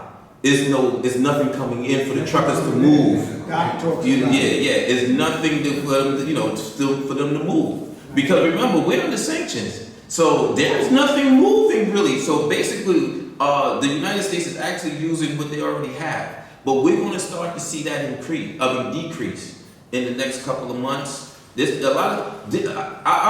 pretty sure that we're about to see hell come. We're starting to see it in LA. I've heard now Chicago's now starting to erupt a little bit. Pretty soon we're going to probably hear about Texas, Florida, and then probably New York. So they're starting to plan certain things for because they know that this thing is about to implode. So they're going to make it look like, oh yeah, they're rioting over here, that's the reason for this, and they're rioting over there, that's the reason for that. Nah, they already got this plan. They already know what's coming. I don't know if you know about the social credit score in China. Does anybody know about the social? Yeah, you know about it, right? The social credit score. They're going to try to bring that here. They already started. Yeah, they basically already started. Real ID. Yep, real ID. Real ID. I'm Yeah. not signing up for it. The what? Social credit score. What that is basically is the money is digitized, like it already is now. But let's just sit up here and say you're meat, you buy meat, right? So you buy maybe, let's say, 15 pounds of meat, and you want to get more. The government can actually say, oh no, she bought too much meat. She can't buy meat. She's not buying meat this week. You know what I mean? Or let's just sit up here and say that you said something. Be telling us how to shop, what we Basically. They kind of do that already. Yeah. Just a quick side note with the OTC card. Yeah. OTC card, I What's noticed my that? mom has that, so I get stuff. What's for an her. OTC card? That's Over the counter, That's something. over the It's counter. actually, think of it like EBT, but from the medical companies, the not pharmaceutical, but like Blue Cross Blue Shield, companies like that. The medical insurance companies now have their own version of an EBT card. That's what OTC is. Yeah. And what happened was, my mom liked certain things, meat, And one supermarket I went to was like, no, you can't buy this meat. You can have this, but you can't have that. So they won't let her use the OTC card, which is Right. supposed to, according to them, Use it. But I I found, I got around it. I found other supermarkets that allow you to buy whatever you want. Literally. Any other Zoom? Any other questions? We're gonna go back to the Zoom. Does the Zoom audience have a question? Okay, going once, going twice, going 3 times. Go ahead, my brother. We'll let you come back in again. Going back to that, what is it, social credit score? Mm-hmm. China's doing that, Mm-hmm. so they're probably doing that to ensure that things were left for other people, so that a couple of people don't buy everything out. You know what I'm saying? That's not right. It's more or less control, because it's not just about like food. It's about transportation. So you can't even get on a plane if they have a problem with you. You can't get on a plane. You can't take public transit. You can't even buy a house. You can't even rent an apartment. If you're under scrutiny with the government, they completely cut you off. Completely. So, to make sure that you conform. So I'm pretty sure that they want to implement this here, but it's a little bit harder when you say you're the freest country in the world. So it's going to be kind of hard to really implement that to the people and say that, oh yeah, you need this. Nah, we're not They going have to for get it. rid of the Constitution to implement that. Yeah, basically, yeah. They're not gonna do that. We're not gonna go with that, free-handedly. No, absolutely not. It's gonna be a fight. I add a little something to that real quick. If you look at some of the states like Florida, they just implemented gold, silver as legal tender. States have that right to do that. Okay, so that's another thing that's in the Constitution that links protection against something like that happen. You know, where they try and lock you down with the money situation. You can't. There's other things too. I mean, like, I don't get all into it, but gold and silver is one of those things where you have the right to trade gold and silver. You know, the states can implement that. Yeah, I do believe in having some gold and some silver in the house. Absolutely, you should have some of that. That should be part of the portfolio. You go to Costco's and buy gold and silver right now. You should. Yeah, you should have some gold and silver. Real gold? Real gold. Costco. Yes. How much does it cost? Whatever gold is trading on the market. Yeah, gold is right now maybe about 3,300. You go right to the thing. Is it 3,300? Yeah. Yeah, you go right to the thing. I talked to the guy when we went to get you go right to the thing and he said, yeah, well, you come here, we'll bring it right there and give it to you. And you can walk out with it. Is that? In Costco's? Yeah. Costco sells gold. Yeah. So it's a gold bar, It's a 3,300? gold bar. You don't have to buy a bar.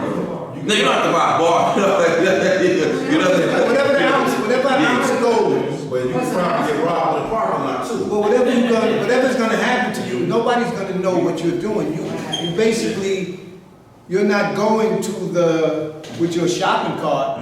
You're going right to a certain window where if you go to the jury case and you want to get a piece of jewelry, they give you you call the guy writes the number, you take the ticket, you go over there, the guy's behind the cage, you give him the ticket, he gives you your watch or your piece of gold that you brought for your wife, anything, you pay him, you put it in your pocket, and you go. Nobody knows what you're buying. An actual piece of gold. yeah.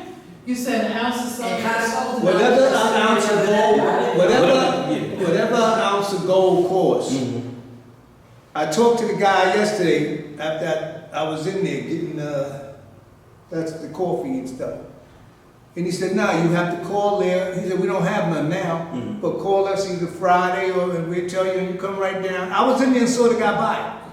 But it makes sense because the American dollar isn't strong at all. This is like we was talking about 10 years So ago. you gotta, So my next question was, of course, can I invest in coffee with my Forex? That's another. Yeah, why wouldn't you? I would say yeah. Go. I mean, people are gonna start getting nervous. So coffee is gonna get very important. So I would say yeah. Coffee, gold. What? Not on Forex. You can't trade coffee on Forex. Is that what you said, trade coffee on Forex? Oh no! You can't trade coffee on Forex. No. I think that's only currency, right? Currency and crypto. I also trade crypto. So I do trade crypto.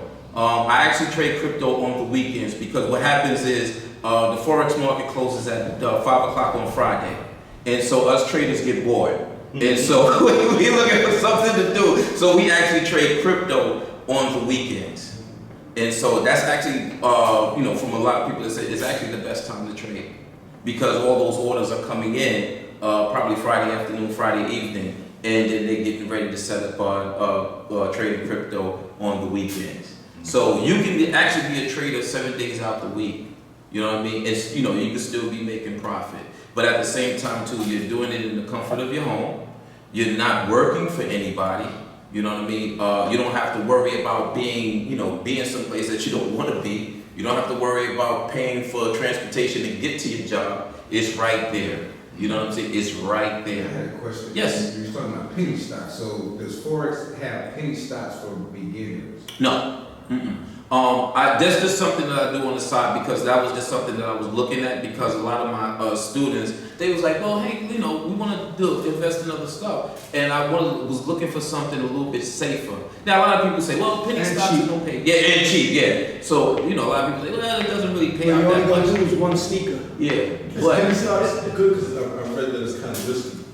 well, everything is risky. But I hear like more so than getting your, I don't know, there's a whole lot of different stocks. Yeah, I mean, any kind of investment is risky.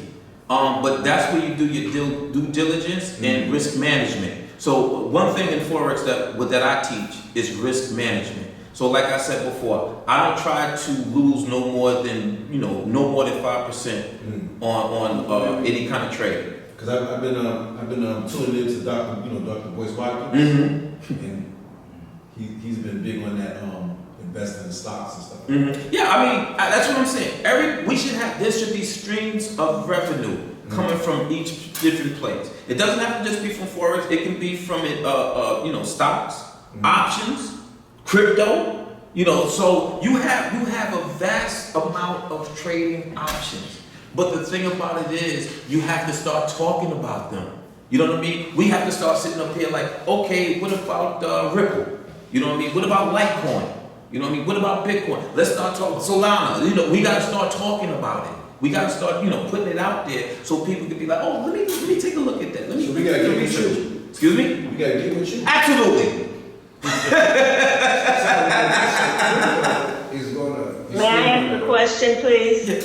Yeah, Ms. Gilbo, we got one more on the floor. So crypto Thank you. will keep expanding. Black power It'll be something. to all the people Now, in the house. the one Stop thing doing that that. I From United don't... African. Hold up, Ms. Gilbo. We got Tonight. hold up, Ms. Gilbo. We got a question on the floor. We got a question on the floor. She's already. Yeah, we got a question. So after the question, then we're gonna let you come on. Yeah, brother. The one thing about crypto that I don't like, but it's good though, it's actually a reserve. Because crypto hasn't really expanded. There's certain places that take crypto as payment, but it hasn't really expanded yet. Crypto is actually used the same way people use gold. When the market is down, people invest in gold. Same thing that they do in crypto. Because it's not real though. It's not like. that's why I'm saying that it's a reserve. I see crypto as a reserve. So if the market is down, I'm usually trading gold and I'm trading crypto because that's a reserve current. That's a reserve thing, and I'm going to put my money there until everything blows over. And then when everything goes back, then I'll put it back. Like even this morning, gold was down because the market was up. So I sold gold, and that's another thing about forex too. You can buy and sell. So you make a profit on the buy, you can make a profit on the sell. So like if I say, this currency is selling, I put in a sell trade. Pending orders are also good too with forex. So you can actually put in a pending order. You don't have to do a direct trade. You can actually just put in a pending order. Okay, the market is going to go to this price. I'm going to market at this price, and then I'll get in at this price. If it doesn't go at that price, guess what? I don't lose any money. The trade didn't go through. So that pending order kind of saved is also part of the risk management. Because it's like, okay, I'm going to put my trade, my trigger's right here. The market is coming down. If it doesn't hit that trigger, or maybe it goes back up, I don't lose any money. So that's the good thing about it. No money is lost. So I do teach people how to use the pending orders to put in their trades, and then try to make the trade from there. Because that's kind of like the safe way as opposed to getting in it directly. But I do direct trades. I do get in directly if the market is suitable for those type of trades. So again, with me, you're going to learn across the board. You're going to learn everything that you need to know about trading the forex market, and then also too about other investments and life insurance and stuff. So I'm like a one-stop shop. You know what I'm saying? And that's the way I want it, especially in our community. You just want to go to one person and be like, okay, you know what I mean? Hey, what about this? What about this? What about this? Instead of going to this person and that person, they can give you different stuff. So with me, if I don't have the answer, I have a team of experts behind me that will get me the answer. So that's the good thing about it. That's the absolute good thing about it. Ms. Gilbo, go ahead now. Oh, thank you for allowing me to speak. Black Power to the House. I'd like to thank the guest speaker for the information he gave tonight. It's very interesting. My question is, have you made any substantial money with this method that you use? Yes. Absolutely. I wouldn't be talking about it if I didn't. How much did you make? I don't want to. I'll put it. Ms. Gilbo, this is going on YouTube, so You're going to get me robbed. You're going to get me jumped after this. Word? He made that much? Answer that question. There's going to be a Billy Club waiting for me when I leave out here. Have you heard of the Series 7 Excuse me? exam? Yes. What about it? Are you a licensed Series 7? Do you have that license? I do have the Series 7. Excuse me? I do have it, yes. You have the Series 7? Yes. Did you say yes? Yes, yes, yes, yes. Yes. I'm sorry, I can't hear you. I'm sorry, yes. I'd like for the House to note that the Series 7 license is also known as the General Securities Registration Representative License. It's a certification that allows individuals to sell a broad range of securities in the United States.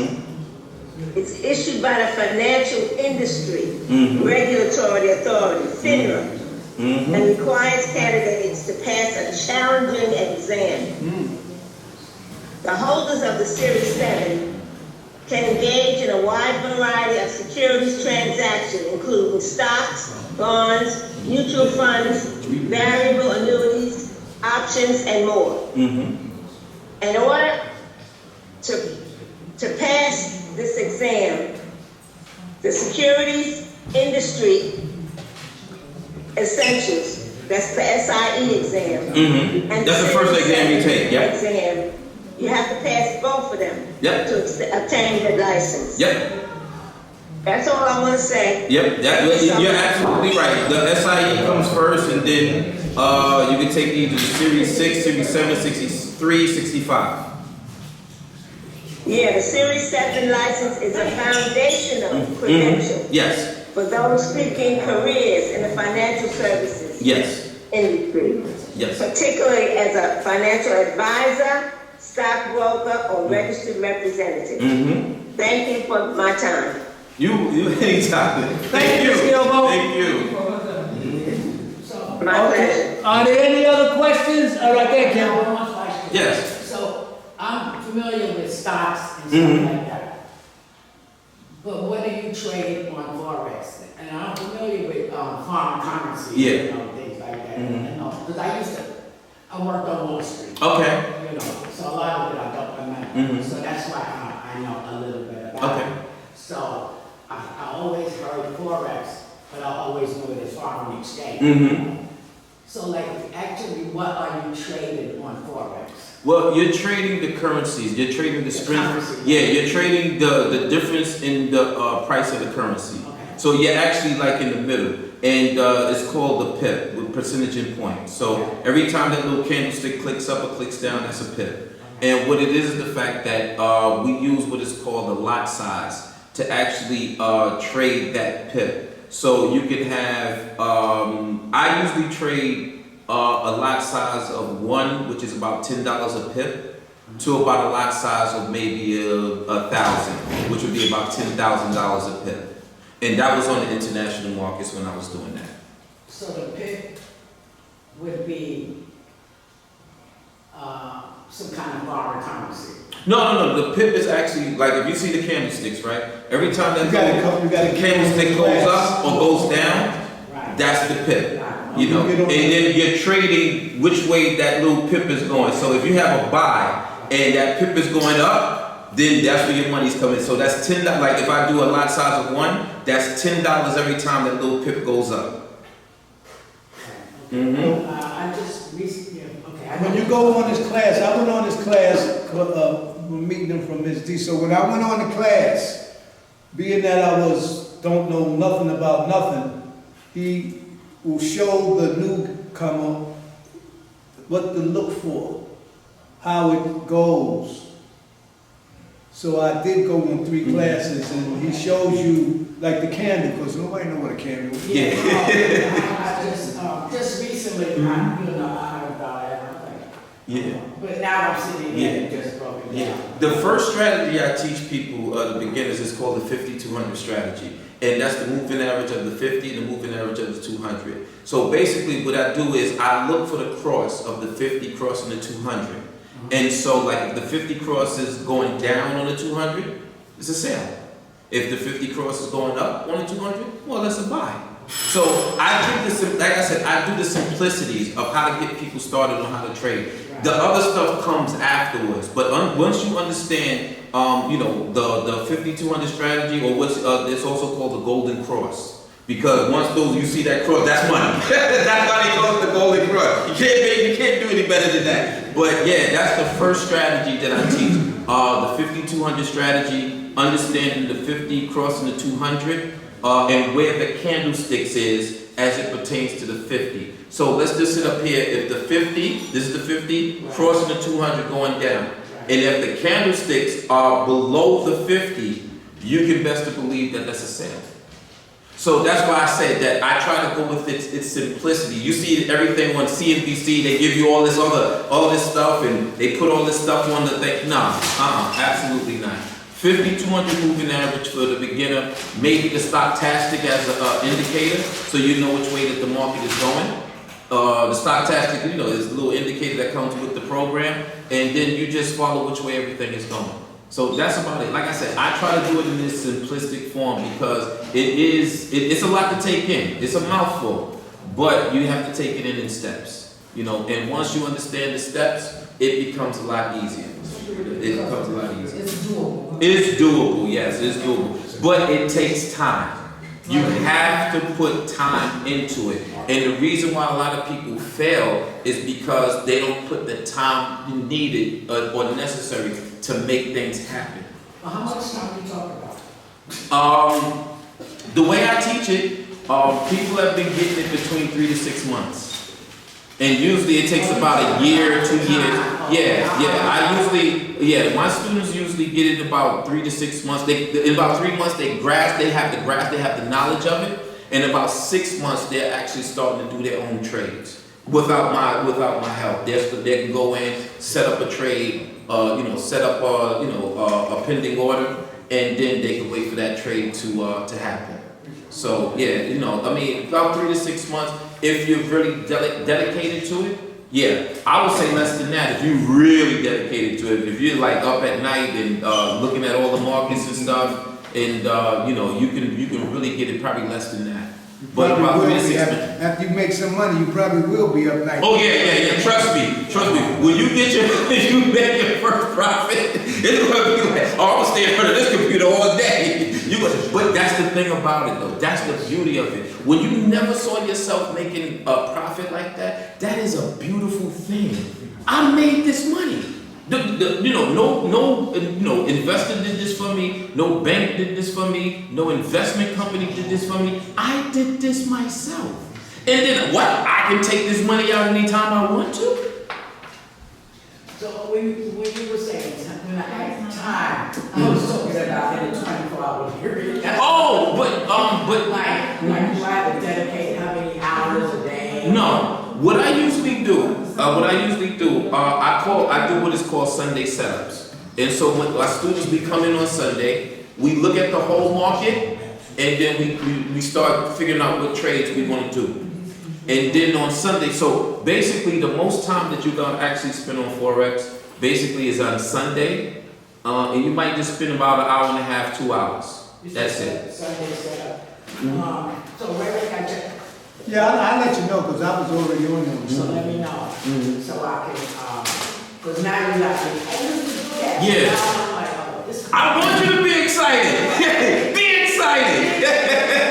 fascinating. Be excited. It really is. Yeah. Because listen, you're going to learn something that's going to really benefit you. You're going to learn something that's going to benefit you, and you can take it with you forever. You know what I mean? It's not going to be like, okay, I just did it maybe a couple of months and then that's it. You can do this for as long as you want to. This can be this can be everything you need. Yeah, you did. Lifestyle change. Yeah, this is a lifestyle change. Lifestyle change. I mean, if you thought about making money on the beach, that's a beautiful thing. Like, you sitting back in a beach chair with your laptop, like, I'm making about $500 a day. You know what I'm saying? After you make your $500, you take a dip in the ocean. I don't get 500. So when is class? Well, the last class actually was yesterday. But what Last class? Yeah, because I started in January. So I did it from January, and I usually take the summer off. Because this summer, no, I'm about to tell you. So what's going to happen is what I usually do is I actually have one-on-ones. So if you call me and be like, hey Hank, what's going on? You know, I want to work with you one-on-one. You know, do you have a couple of hours? Yeah, sure. You know, what's your schedule? Oh, I can do Tuesday at 3 o'clock. All right, Tuesday at 3 o'clock it is. 3 to 4 o'clock, that's it. You know. But yeah, I mean, I work through the summer, and when new people come in, I love to work with them. But this summer, I'm actually going to be in a Forex tournament. I'm going to be competing for $120,000. So yeah, so I'm that's between July 2nd and July 14th. So those 2 weeks, I'm gonna probably be working on the tournament and making the tournament happen. So, but anybody that wants to come in and be like, hey Hank, you know, I want to learn the Forex market, I want to start beginning, you're more than welcome to give me a call and we'll start working. The class is actually going to start back open in September. I'm going to have an orientation class in August. But we want to get a head start. Yeah, that's what I'm saying. So, just, you know, I'm going to leave my number, cards and everything so you can get in touch with me. You can give me a call anytime. And I do mean this. You can give me a call anytime. I have no life. All right? So you can give me a call at any time. If you don't get me on the phone, you can get me on email. If you don't have an email, you can send a carrier pigeon. I have no life. This is all I know, Forex. That means you got a lot of freedom. I got a lot of, and that's what I'm talking about. I got a lot of financial freedom. And sometimes I'm too free. This is going to be on YouTube, so it is okay for you to advertise it. Yeah. I mean, because it's going on YouTube. yeah. Also, yeah. If anybody wants to get in touch with me on YouTube, my number is 917. I got cards for y'all.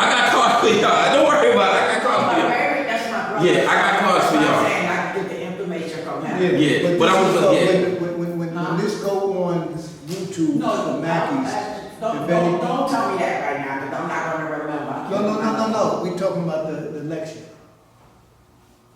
Information that goes. The Mackey thing going in. Yeah, he's putting his information. Yeah. I'm just gonna give the, but for everybody here, I'm gonna give a card. So you know, My yes. business card, because we don't know that. So if anybody want to get in touch with me on Zoom, my number is 917-678-7104. 917-678-7104, and my email is Wait, you got to say the number again. 917-678-7104. But we get the business card. Yeah, that's what I'm saying. I was gonna treat you right. I was gonna give you the card. Are there any other questions for Brother Hank? Let me just give my email real fast. Email is hdmule, hdmule@gmail.com. If you want to just send me an email, that's fine too. And again, you can catch me on the phone. That's fine as well. Okay, Zoom audience, you have that information? Okay, last question. Any last question for Brother Hank? Okay, ladies and gentlemen, give Brother Hank a great big hand. Thank you. Zoom audience, thank you. So, you want to get in touch with him? I've been on the class as a beginner. I've been on the class just learning how he shows me, so you know. Or with Republicans. Okay. And when you have no competition, you run to your point. Okay, Brother Ajima. Solutions to your point, Chris. Okay. All right, Zoom audience, we're gonna shut it down so we can clean up. Again, give Brother Hank a great big hand. He definitely will be coming back to the BK History Club. Next week, we're gonna have Sister Tyrene Wright. In 2 weeks, the class will be in 2 weeks. Miss Tyrene Wright is going to do part 2 of Booker T. Washington, and then Dr. Lewis will be after that for part 12 on Burkina Faso and what's happening in Africa. So give Brother Hank a great big hand. Thank you. Now, Brother Man, you can explain what's going on. Yeah, I'm with the Association of Black Contractors, and we're fighting against the conditions that are excluding black companies from They don't get a contracting lot of city the prices projects. that the big corporations get. They can't deal with the tariffs as well. And people Okay. Yeah, so I'm with the Association of Black Contractors, and we're fighting against